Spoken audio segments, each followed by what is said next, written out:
Vision politics కు రూపం Telugu Desam party అని చెప్పారు ఆ పార్టీ జాతీయ అధ్యక్షుడు ఏపీ సీఎం చంద్రబాబు నాయుడు.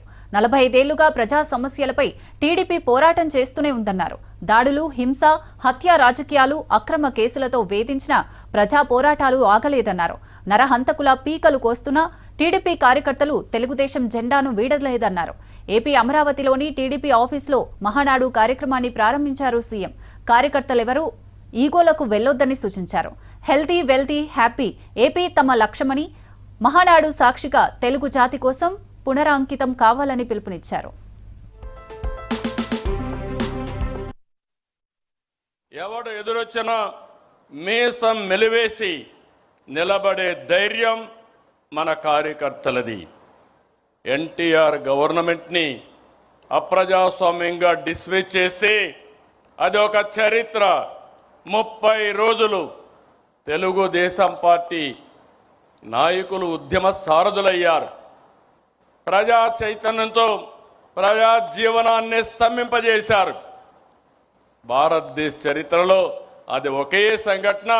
తిరిగి నందమూరి తారక రామారావు గారిని ముఖ్యమంత్రి చేసిన సంఘటన. అది ఒక చరిత్ర. ఆక్రమంగా నన్ను జైల్లో పెట్టారు.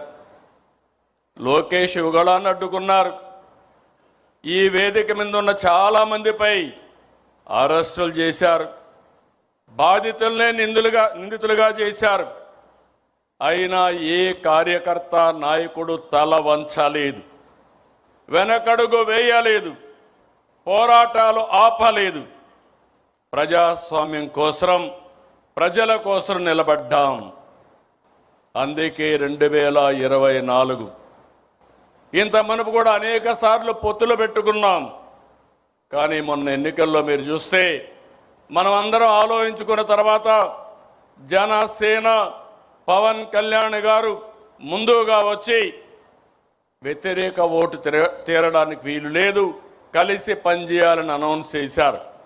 ఆ తర్వాత బీజేపీ కూడా ముందుకొచ్చి ఈ రాష్ట్ర పునర్నిర్మాణం జరగాలని 3 పార్టీలు కలిసి ఎన్డీఏ ఏర్పడ్డాం.